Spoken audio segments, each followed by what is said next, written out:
I grew up in a very small town in India, in the northern part of the country called Dehradun. We like to call it the foothill of the Himalayas.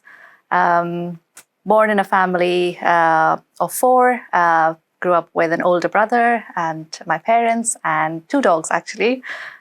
I think I was very fortunate, to be honest. Even though I grew up with an older brother in the house, there were no stereotypes in terms of gender. Both of us were brought up in the exact same way. We had same opportunities. We had a very similar approach to life. And it was at the end, down to us what we wanted to do as individuals, not necessarily me as a girl and my brother as a boy. I'm an engineer by my background, so I've done electrical engineering and then went and worked for a power company in the Tata Group, which is one of the big business groups in India, and been working with them for a few years, got an opportunity to work in the marketing team, in that time corporate communications. Had absolutely no idea what corporate communications did, being a very hardcore engineer at that time. I loved the work there, so I wanted to pursue that as my career option.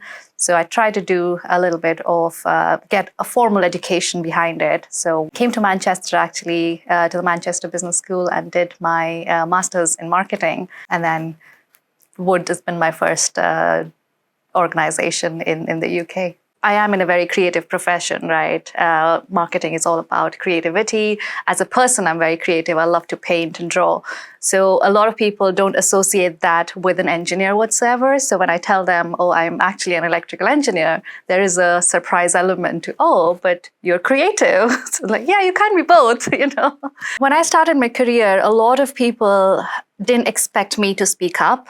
I don't know why, but it was an expectation that if I was a part of a group or in a meeting or in a conference, I would listen and not necessarily voice my opinions. On the contrary, I'm very opinionated.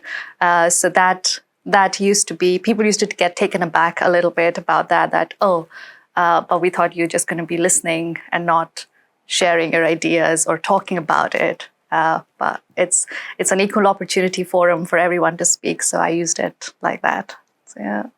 I did hear a lot of people come to me in my initial days and be like, you speak really good English.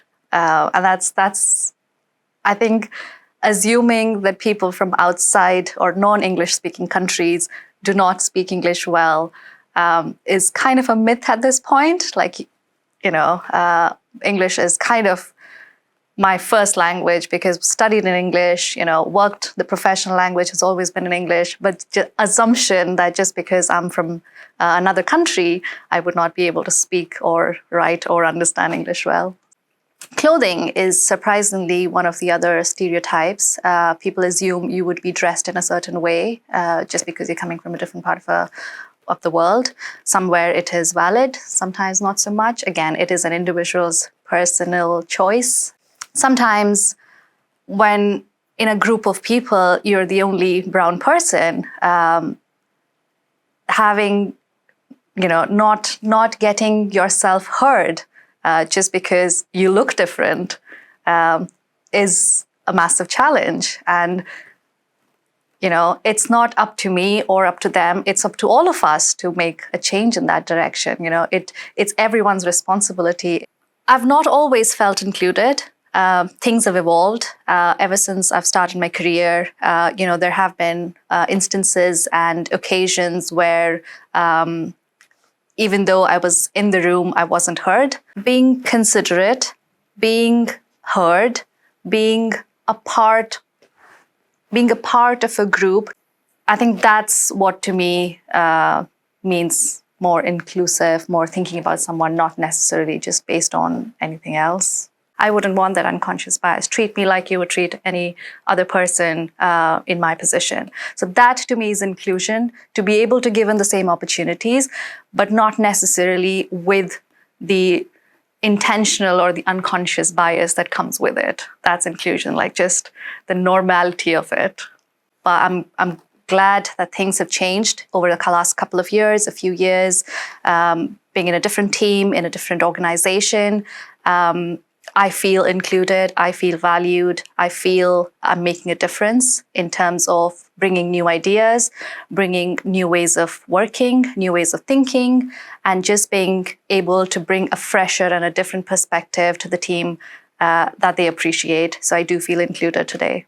Having been on both ends of the spectrum, being included, not included, I know how it feels both ways. So I always take a conscious effort to talk to someone, make them feel comfortable, listen to them, never assume anything, without having a conversation, and just give the other person the comfort that we can have a conversation, talk about it, and not just assume or stereotype things. We're all different.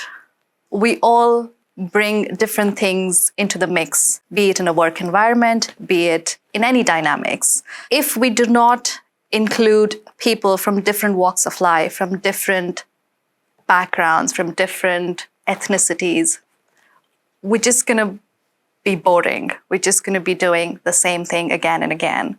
We can't be doing the same things that we used to do years ago and expect different results. If you're cooking, the different spices that you add to it, that's what brings the flavor to the dish. It's never the pot. It is the ingredients that make it different.